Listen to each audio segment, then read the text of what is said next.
جس دن حضور نے اعلان کیا نا کہ بھئی آج کل غربت ہے اور جہاد کا بھی وقت آ گیا، قحط پڑا تو لاؤ، حضرت عمر کہتے ہیں میں نے اس دن 2.5% نہیں 50% دینے کا ارادہ کیا۔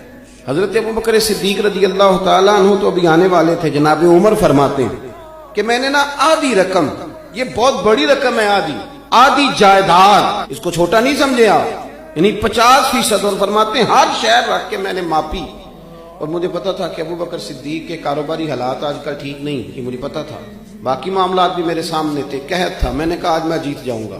آپ فرماتے ہیں میں سارا مال لے کے گیا۔ اب میرے حضور کے پوچھنے کا انداز بھی، نبی کریم نے فرمایا عمر کیا لے کے آئے ہو؟ عرض کی یا رسول اللہ 50% لے آیا ہوں۔ آپ فرماتے ہیں ابھی حضور خوش ہو رہے تھے، دعا دے رہے تھے کہ ابو بکر بھی آ، سر پہ ٹوپی کوئی نہیں، پیروں میں جوتا کوئی نہیں، ٹاٹ کا لباس پہنا ہو، ماڑا بندہ نہیں، چودھری ہے، زمانے کا چودھری، کروڑوں میں کھیلنے والا۔ کہتے ہیں وہ سارا کچھ ہی بوریے کا لباس پہنا، حاضر خدمت ہو گئے۔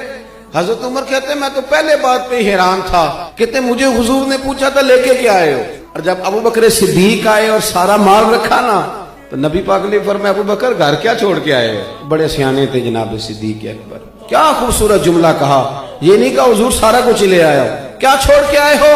عرض کی حضور گھر اللہ کو چھوڑ آیا ہوں اور اللہ کا رسول چھوڑ آیا ہوں، میرا گھر خالی نہیں، اللہ رسول کا نام گھر میں ہے، حضور یہ نہیں کہا سارا کچھ لایا ہوں، ہر شے لے کے آ گئے، رکھ دی۔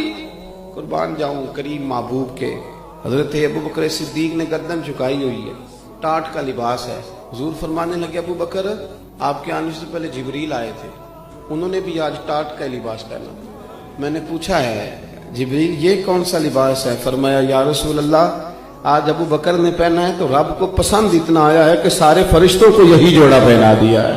اب میرے نبی کریم علیہ السلام نے فرمایا ابو بکر ایک سوال بھی آیا ہے تیرے لیے، حضور حکم کریں۔ فرمایا رب فرماتا ہے تو سارا کچھ لے آیا ہے، تو نے ٹاٹ کا لباس پہن لیا ہے، یہ بتا تو اس حال میں اپنے رب سے راضی ہے کہ ناراض؟ حضرت صدیق اکبر کی تو چیخیں نکل گئی، عرض کی حضور میں کون ہوتا ہوں یہ فیصلہ دینے والا، حضور میں بڑا ہی راضی ہوں۔